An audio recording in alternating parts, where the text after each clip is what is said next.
talking about the exam review that I put out last week and also the research paper, which is due on Saturday. So we can scroll down to our last week, week 15. We made it to the last week. I didn't think virtual learning was going to go this long, but here we are. Okay, so this is exam week and final paper week, a lot going on. I put all the objectives for the course there because, you know, they're all being tested this week, really. If you go to the updates section, I want to go through some key elements and things to pay attention to this week. And I do want to spend some time talking about the exam on Thursday and the paper that's due on Saturday so that all that is clear and you have an opportunity to ask any questions that you might have on those last two grades. This is a B week, so you've got a formative, well, you have a formative today and you have one on Friday. Thursday, I'm going to just take attendance based on the exam because the exam has to be done during the day on Thursday from 8 I think I have it from 8 a.m. opening to 11 p.m. You have a 2-hour time window. So sometime during that day, you're going to do the test. And so I'll just, you know, if you do the exam, I'll just count you present. So I don't have a separate formative for you on Thursday, but there is one on Friday. And you do need to do formatives next week for your attendance at East. I'm going to tell you right now, they aren't going to be hard. So I do need to be able to mark you on attendance though next week. So I think that's just going to be Tuesday and Thursday next week because there's no school on Friday. This is going to be our last Zoom class meeting because everything is due this week. So next week, Tuesday, I really wouldn't have anything to say to you. So I think you should just take the time to yourself. We've had a very hectic term. We've had especially hectic few weeks. So, and this week's going to be the most hectic probably. So I think we don't need to have a Zoom meeting. If you feel the need to have a Zoom meeting next week just to see my smiling face, then you can let me know. But if you can wait until January, then I think we can just take the time off next Tuesday. I did put the link to all of the class period videos, including the one that I made last week. Last week, I had an injury in my eye and I couldn't hold the Zoom meeting, but I did make a video. So all of the videos that I've made for class are right here on this playlist.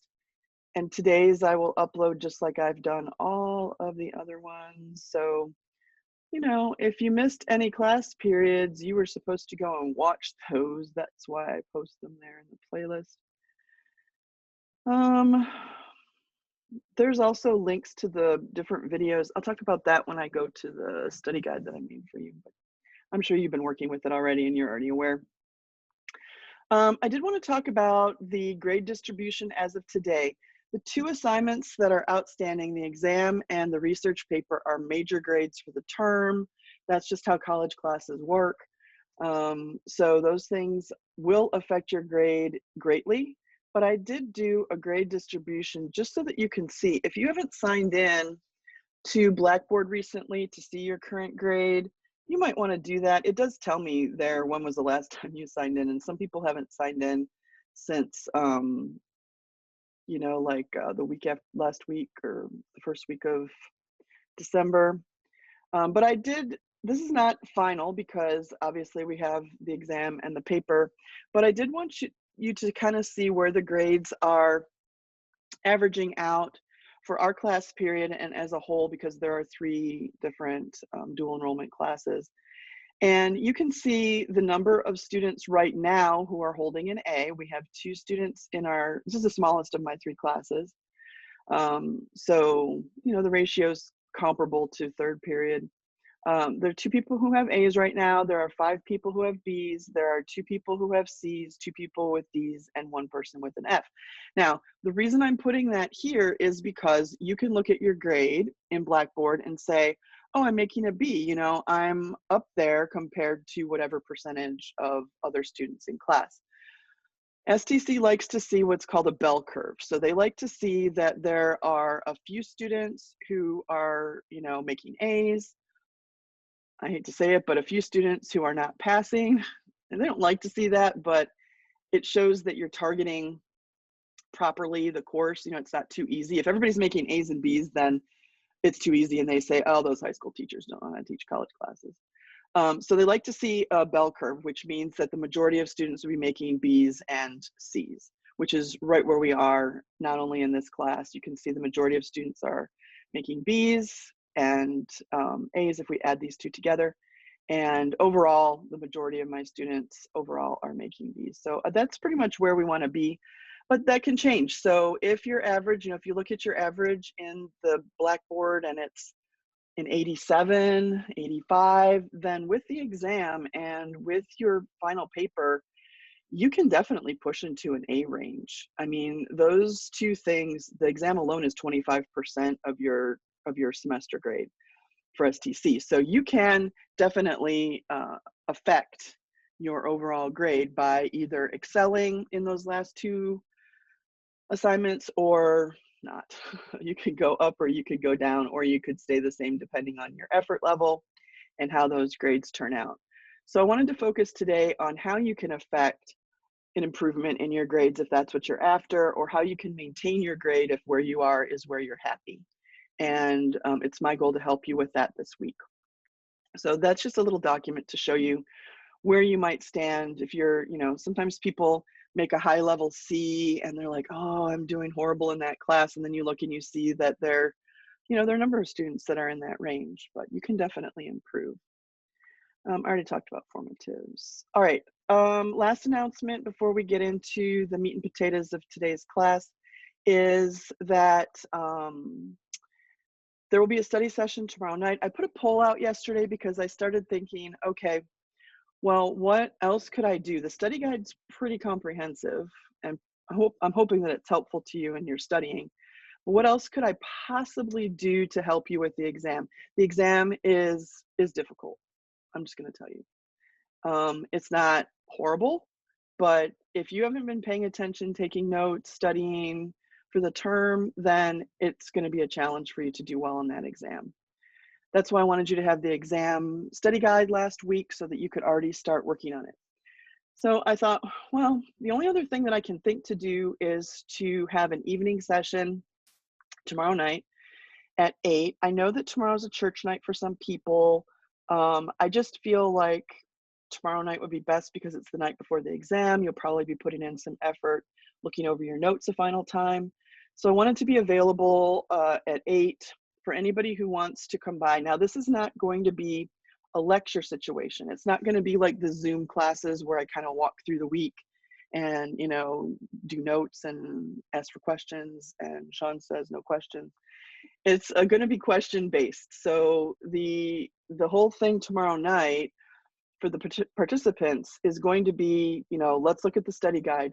What questions do you have for me about anything from the study guide? You can ask me things like, how is this going to be tested on the exam? Point to something on the study guide.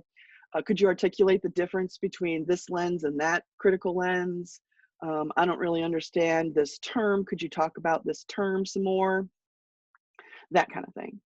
So it's only going to last as long as you all have questions to ask me about the study guide. So I'll go for as long as you would like. Tomorrow night, I'm just going to have one session for all 3 classes. So whoever wants to show up can. It's not required, and I will record it. So those of you who might have a job, other things to do, night classes, whatever, you can still go back and watch it either later on that evening or, before you do the test on Thursday if you would like. So I can't think of anything else possible that I can do to help you study for the exam, but you can certainly join us tomorrow night. I will post a link to the Zoom meeting about 7 o'clock on Google Classroom, so about an hour ahead of time, so you can look for that. And, bring your snacks, bring, your study guide, and we'll just go through whatever y'all want me to talk about at that time. So come with your questions too. If we just sit there and I say, okay, let's look at the first part of the study guide from short fiction. What do you want me to talk about? Like, I'll segment it, but then I need to know what you want me to discuss. I can't reteach the course in an evening. So anyway, that's tomorrow night. All right. I think that's it for updates. Assignments. All right, so the exam is Thursday, and I did make a study guide. Let's talk about that. I went through it in the video last week that I posted for you, but I do want to talk about the exam in case you you should have already started studying. I'm assuming you did.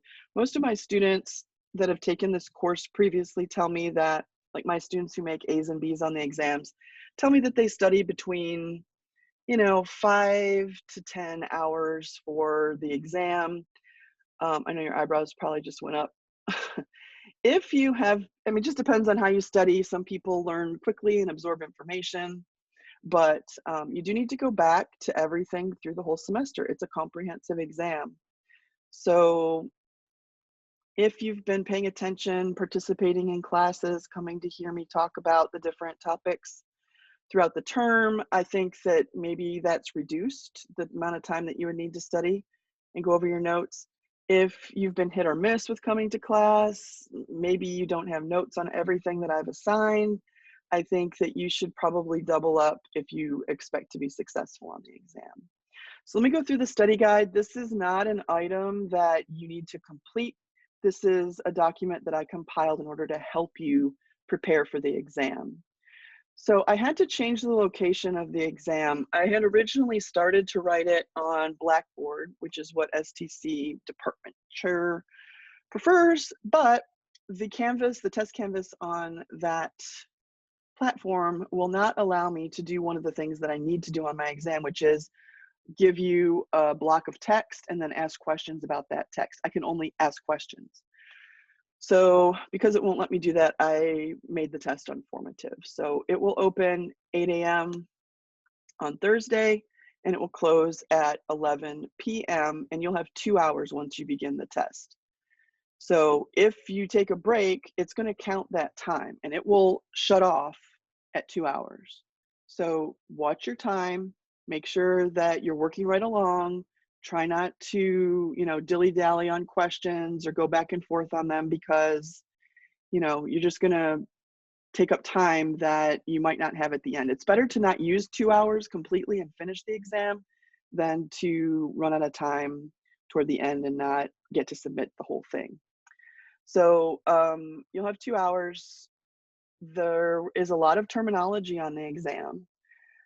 I cannot give you all of the terms that we've studied, almost 150 terms this semester, and not all of them are on the exam, because if I did that, there's no way you could complete it in a reasonable amount of time.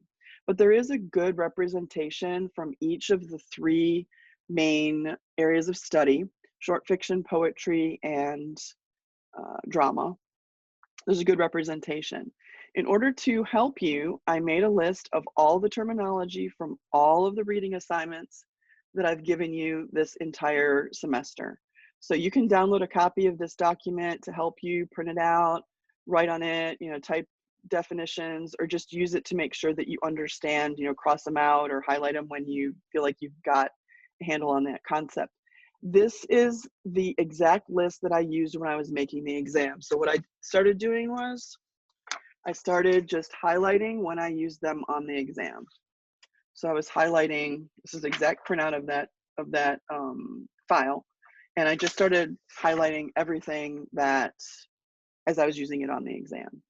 So is everything on this list on the exam? No, because that would be an impossibly long exam.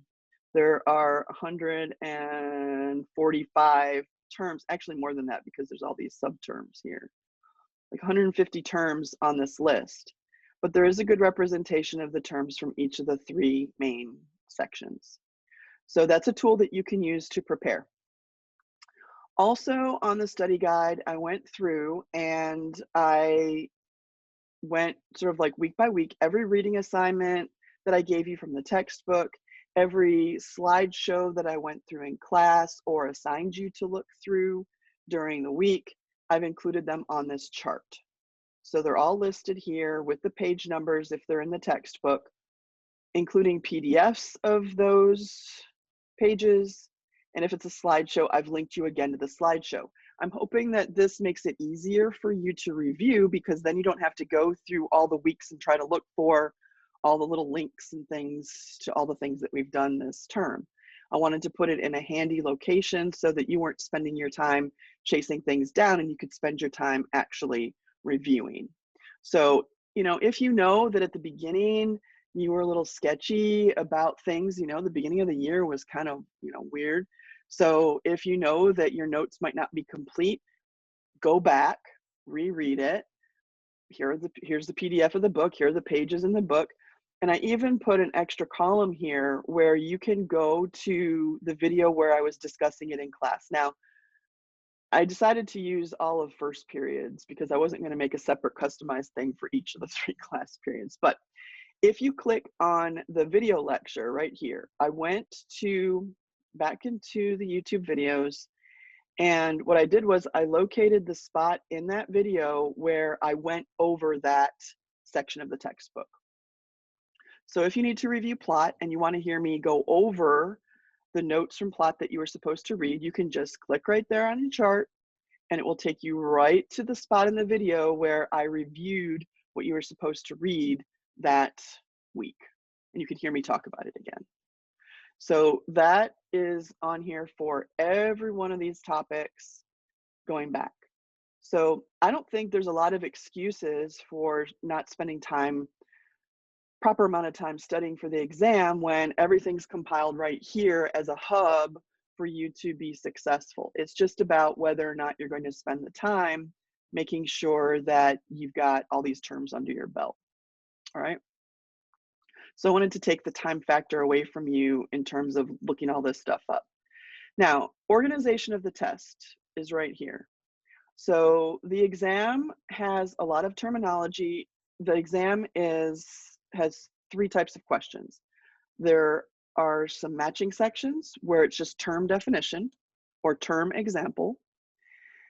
Then there are multiple choice questions which have some terminology, and then there are other multiple choice questions where I'm going to ask you analysis questions for a new poem. You'll see a new poem on your exam that we have not looked at in class, and a new piece of short fiction that we have not looked at in class. And then there'll be multiple choice questions about those passages.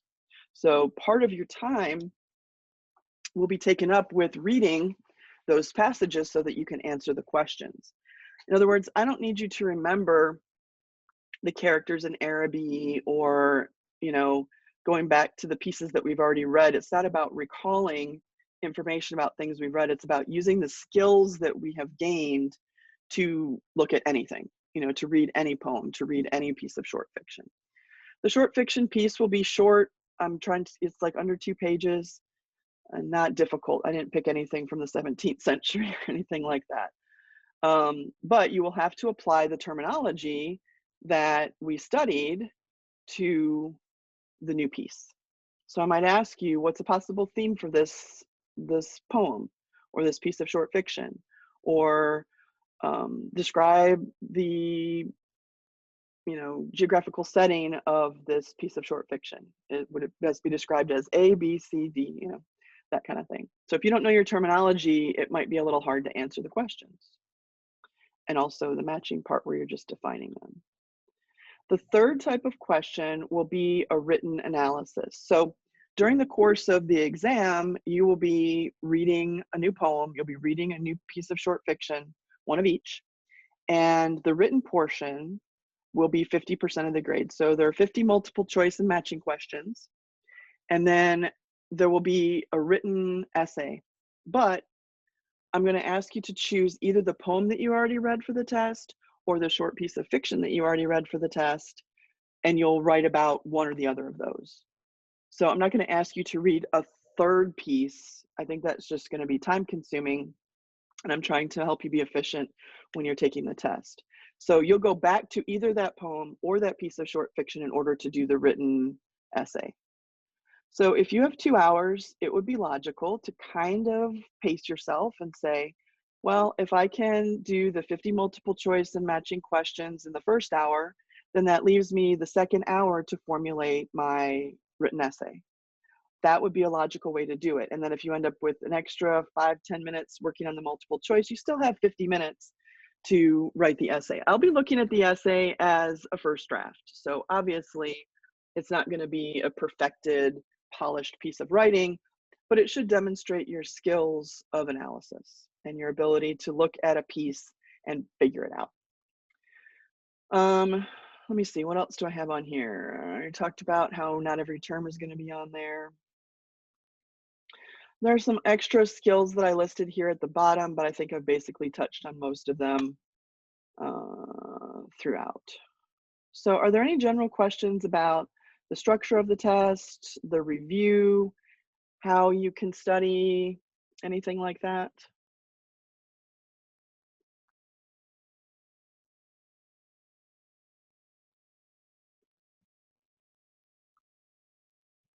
It is a challenging test. Most students, whether it's in my AP class or my dual enrollment class, usually come out of the test thinking that they could have studied more. Even if it's a good grade, like people still feel like they could have been more prepared. So I'm not trying to scare you. I'm just trying to make sure that you understand that it's comprehensive and um, you know. All right. Well, if you have any doubts or if you just want to drop in tomorrow night at 8, I'll send out the link, 7 o'clock-ish. And then at 8, we'll visit and see if you have any questions about anything on the study guide, anything you want me to spend some time going over. How do you come up with a theme or, that kind of thing? Or what's the difference between these different lenses? I'll definitely spend some time talking about whatever you guys bring up tomorrow night. Okay, I don't need that anymore. I don't need that anymore. Okay. If there's anything else about the exam, then I'll answer it tomorrow. I will record. Some of you have just joined us in the last few minutes, so I'll just repeat a couple of key things. I will record tomorrow's informal study session and make it available to you. So if you want to watch it, if you're unable to participate in it live, then you can definitely watch it after the fact. So I can't think of anything else except for taking the exam for you that I can do to help you prepare. But just the amount of time that you study should be, you know, equivalent to the grade that you desire. All right, so I want to spend the rest of the time today talking about the research paper, which is due on Saturday. It is due on Saturday, 11:59, and I'm going to tell you right now that Blackboard is set up to remove the assignment at midnight. So you will not even be able to see the submission point for the essay after 11:59 Saturday night. It's just going to be erased. So if your paper is not in, it will be a 0. I need to do that because I had originally wanted this paper to be due last week so that I could spend a week grading 43 research papers. But I just looked at the calendar, I looked at the schedule, I looked at things and decided that it'd be better for you if you had an extra week to touch base with me, ask questions, send me drafts of your paper, talk about it here in class, and have it due on Saturday. That's kind of close to the exam. I don't really like that, but I think the extra time is beneficial. But it means that I basically have to grade 43 research papers on Sunday because my grades are due at STC on Monday. That's okay. I don't mind. I'll be fine. I'm not going to give you tons of feedback. We're not revising them. I'm just going to use the rubrics and I'm going to read them and grade them, basically. Some people will turn them in early, so as they are coming in, I will be grading them. So maybe I won't have all 43 to look at on Sunday, and maybe 36 or 37 if people turn them in ahead of time. But I'm just warning you right now. Maybe think about the deadline as Saturday morning or Friday evening so that you don't run into a problem with submitting it because you won't be able to submit it. You won't even see it to submit after the deadline. And I'm doing that because of the close turnaround that I have for grading. So I hope you understand that. We've had this assignment since before Thanksgiving. So there's been plenty of time to work on it, ask me questions. I've been responding to drafts that people have been sending me. Some people have been sending me like sort of complete rough drafts and asking me for feedback, and I've been sending that back to them. Other people have sent me like the first page and a half and say, am I on a good track? Is this what you're looking for? Is this what you want? And what are your ideas about where I could go from here? So I'll look through what they have. I'll answer their question and say, looks good, keep going, maybe think about this, maybe think about that. So people have been sending those to me. If you haven't been doing that, that's okay. I mean, it's your call. If you want to write the whole thing Saturday afternoon and submit it before the deadline, that's up to you, but your grade's going to be what it is. So if you forget to do something, if it's not really the assignment, if you use sources that aren't appropriate, then that's on you when you turn it in. I'm here to give you feedback, and if anytime that you send me what you have. So if you're struggling with finding sources or anything like that, I'm here to help you. I am not going to help you Saturday evening, right? So if you want, we can go through, well, not if you want, because I'm going to do it. I don't know why I said that. Research paper, I want to go through the assignment sheet right here. Again, I went through this the week before Thanksgiving break, just because I knew that there were people who would want to get started and feel more comfortable getting started with it and pacing themselves through the process. Even though you didn't have to work on it over Thanksgiving break, but you definitely should have started working on it last week. And you should have the majority of your paper written by now if you expect for me to give you any kind of feedback. I will look at your papers. What did I put a date on here? Where did I put that? I don't think I put it on here. Oh yeah, due date. Yeah, that's for the final paper. So, I'll give you feedback through, Thursday or Friday. I think if you send me something Friday or Saturday, there's a 50-50 chance that I'll get back to you on that. So if you have something that you want me to look at, I'm glad to do it. But remember that this paper, you don't have to come up with any of your own ideas. This is literally a report about what scholars have had to say about Oedipus Rex. You're not a Greek drama scholar. I'm not a Greek drama scholar, but there are people out there who've spent their entire literary careers studying the work of Sophocles or studying the ancient, Greek dramas. Those are the people that you should be going to for articles, and you should be finding sources, and you're just reporting on what people have had to say about some aspect of Oedipus Rex. I gave you, I think, right here, 6 different directions that you can choose from. And that should give you a focus looking for sources and looking for information. So if you're interested in psychology, for example, you can go and look for scholarly articles that people have written over the last several hundred years about Oedipus Rex. And well, not psychology's only been around for about 150 years. But you can go and find all of the articles that would help you to report on what people have had to say about the psychology of Oedipus Rex. Or maybe you want to focus in on a literary theory, like the lenses. What have people had to say about gender issues in Oedipus Rex? You can go and find out what different scholars have had to say. I do not want you to write about what you think about gender in Oedipus Rex. You're not qualified. I'm not even qualified. I'm not an ancient Greek scholar. So you're just reporting and saying, oh, okay, this researcher said this and this other researcher said that about the interplay of power, the male-female relationship in Oedipus Rex, or whatever you're searching for. Philosophical issues, historical aspects, universal issues in society. There are 6 different directions that you can go. All right.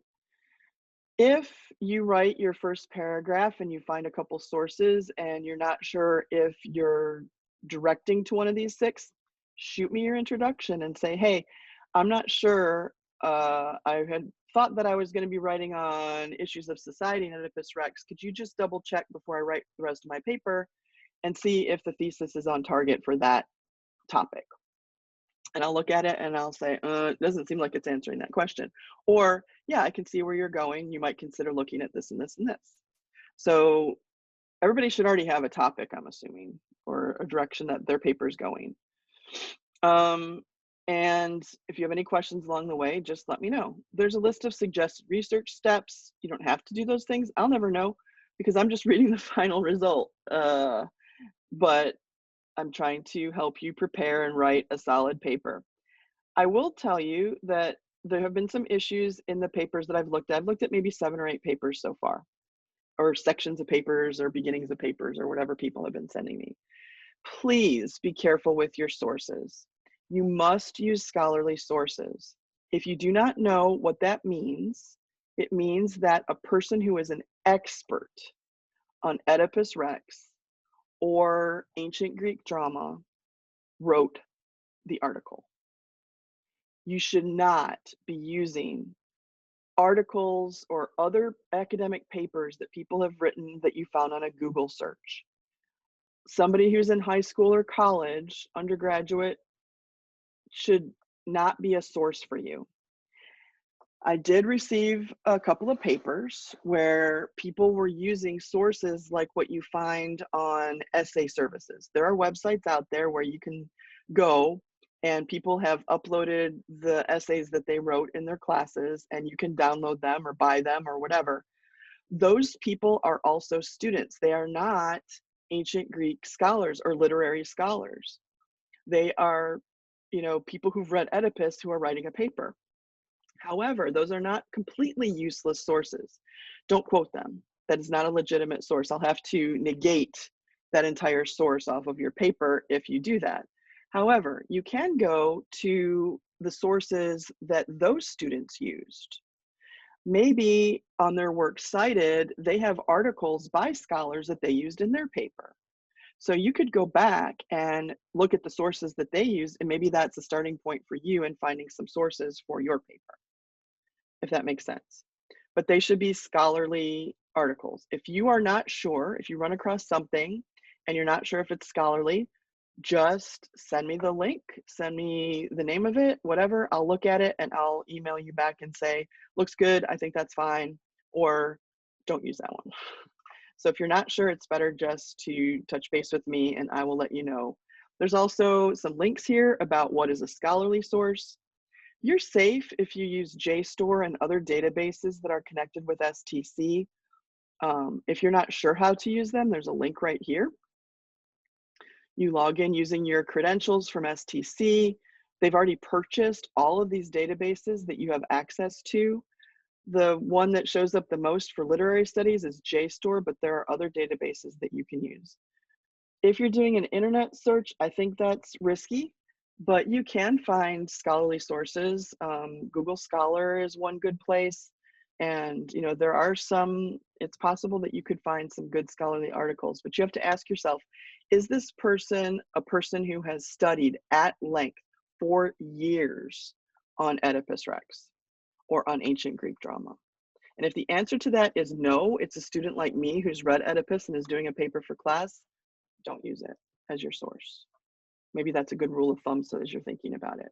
But there are things here to help you, and also you have me. So if you use these tools and you're still not sure, then just message me, show me what you've got, and I will let you know. Now, if you wait until Saturday at 8 o'clock to check your sources, I'm not going to respond to you. I'm just going to tell you right now. I'm going to be grading exams and papers that were turned in early. So I'm not going to have time to be responding to emails at that point. But this week right now, the exam hasn't happened yet. I've got time on my hands to help you. So now's a good time to focus in on, getting yourself set for your paper and asking any questions that you might have. Last thing I want to talk about, the rubric. 2 things I want to talk about. Here's the rubric. So Some people have contacted me with their paper and they asked me, okay, where do you think, this is a draft, but where do you think I am right now on my paper? This is a complete draft. It's, 6.5 pages long, whatever. Do you think I'm in the superior category? Do you think I'm in the above average category? Where do you think I am generally with my paper? I'm not going to edit your paper for you. Sorry.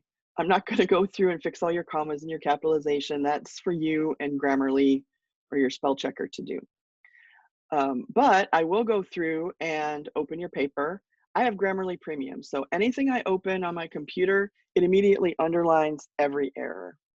So I can just take a glance and see how much underlining is in your paper. And I might say, well, your paper's pretty good in terms of content, but on this concept down here, use of conventions, you're way down here. So obviously that can't be a superior paper if in one of the categories you're in the unacceptable. So you could say to me, here's the first half of my paper so far. My goal is to be in above average or superior. I want at least a B on this paper. Are there any parts of what I'm sending you that are below that? And I will respond to you and I'll say, oh, looks good. I think your thesis is being supported so far, so I think you're okay. Cohesiveness is good. Your secondary sources that you've used so far seem fine. But you're down here in the errors. Maybe you just haven't cleaned it up yet. I'm just letting you know. Right now, you're over here. Maybe your word choice is kind of, elementary or, low level. I would point that out to you.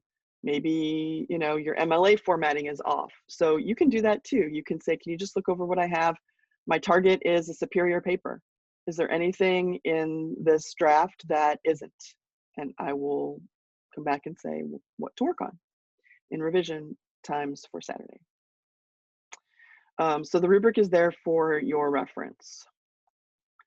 Last thing is MLA. So another thing that I noticed in some of the drafts, and maybe these people were just waiting until the end to kind of clean up their paper, that's fine. But I am noticing some people who are kind of taking and leaving elements of MLA formatting, and you can't do that. It's either MLA or it's not. So if you leave something out and don't do it properly, then it's automatically not in MLA formatting. So I wanted to spend some time talking about that a little bit. And there are 3 reference points down here that you can use. You can look here at the general formatting for an MLA research paper. Probably last year you were doing a lot of APA in 1301 and 1302. Maybe you've done MLA before, probably you have. But this goes through margins, how to do the first page of your paper. There's a sample one here that shows you, it's a little fuzzy, but you can see. You need to have your heading. This is not in the header. This is in the body of the paper, your name, my name, the course name, the date in this format. You need to have your running header up here with your last name and insert page number so that the pages get paginated as you write them. 1-inch margins, centered title. This is the standard expectations for how to do the MLA formatted paper. Then it takes you to how to do section headings. It's not required to do section headings. I'll show you on the example paper that there are section headings. You don't have to do section headings. That's optional. But that's that link in case you're not sure how to set up your margins and all your little heading points and all that, what to center and what not to center. Here's a sample MLA research paper. This example from this site is from 2012, but they've updated it to the current MLA format. They changed MLA quite a bit in 2016. But this one has all these little boxes because they're showing you in the green boxes how to do your margins, elements of MLA style. And the blue ones, they're giving you directions on citing and all of that stuff. So they're just going through for each little section of the paper what to do.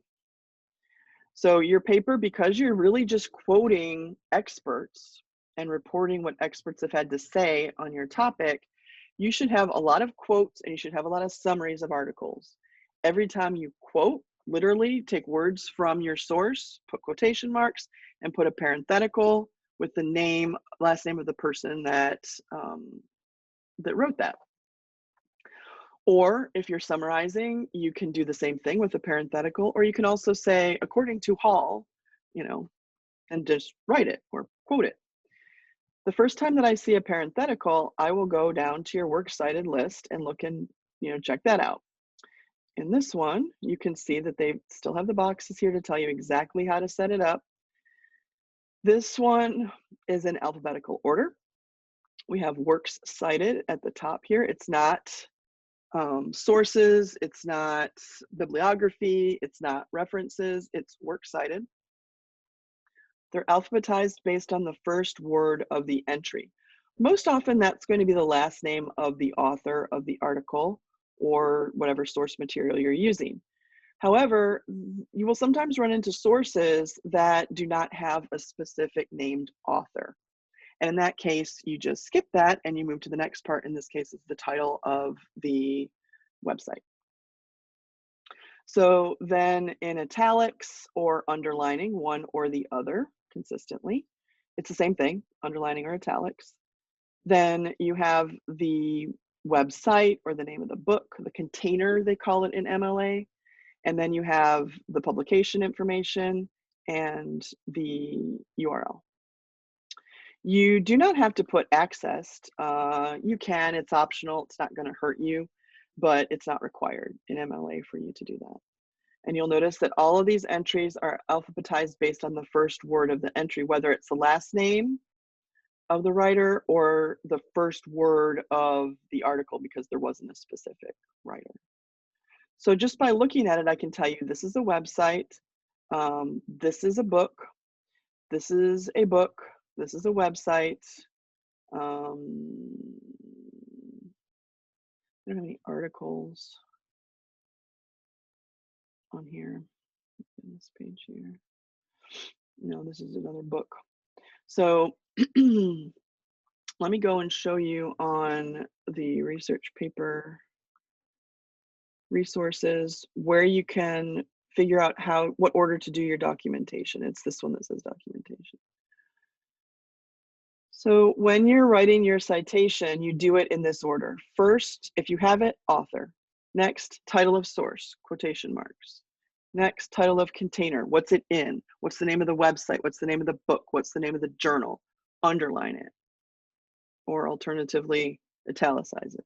Don't italicize it and underline it. That's just advertising that you don't know what you're doing. After that, other contributors. Sometimes, there are editors or other people who contributed to the work. Version, number. Sometimes if it's a journal, there's an edition number or, like a volume number. Publisher, publication date, and location, if there's a URL. If any of these things are not available, then you just skip it and go to the next thing. You just keep putting commas. You put a period after the author, you put a period after the source, you put a comma after the container, a comma after, like it's telling you right here what to put after each thing, and then a period at the end. So then they give you examples. Okay, here's the author, here's the title of the source, here's an article, or this is a web page within a website. The page is how to make vegetarian chili, and the website is eHow, and then this is the exact URL. All this stuff is required. Some databases do not, you don't want to put the URL because it's like a whole string and there's percents and all kinds of weird stuff in there. They probably have a DOI. A DOI down here, they talk about that. Publication, location. So a DOI is a document, what's it called? Document.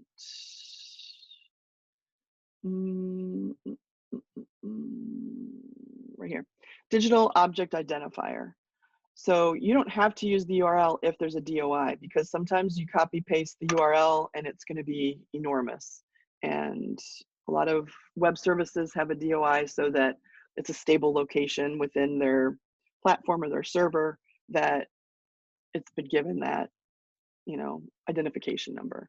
So here you can see how somebody did that. So all these are the optional things, optional elements, date of original publication. Sometimes things are reprinted. You don't have to put the original date. You put the date of the one that you're looking at, but you could put the original. It's not wrong if you do that. City of publication, it's not wrong, but you don't have to do that. Date of access, it's not wrong if you do it, but you don't have to put it. So this is a really good resource when you're working on those works cited elements for your paper at the end and how that needs to be formatted. With parentheticals in your paper, if you don't introduce it with the name, like if you don't say according to R.I. Allen, whatever, then you can just put Allen in parentheses at the end, which should link it to the works cited, and then the chain is complete. So if I wanted to go and look up that article and see where what information you're pulling from that article, then I would have the information that I needed to go and find it. All right, I know that's a lot, but I talked about a lot of these things before. I just feel like since the paper due date is Saturday, it's good for me to go through it again now that you're probably, elbows deep in the paper. But if in doubt, just send me an email, message me somehow, and I will respond for you. All right, any questions on the exam, which is on formative, or the paper, which you're going to turn in here before the deadline on Saturday? Anything else you want me to talk about on those two major grades?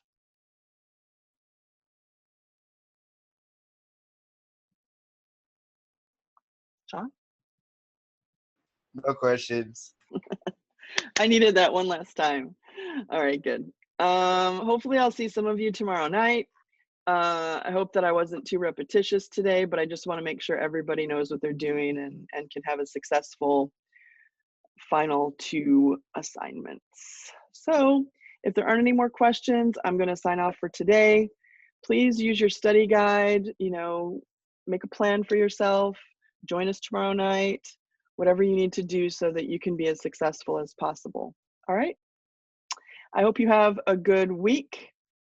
If anything goes wrong with your paper submission or your exam, if you get to formative and it's not working, you don't see anything, please contact me immediately. It's better to let me know there's a problem when it's happening so I can solve it for you than 2 days later to say, oh, I never could do my test. Right? So make sure that you let me know immediately so I can help you solve the problem if there's an issue. There shouldn't be, but just in case. Technology. All right. I hope you all have a good week.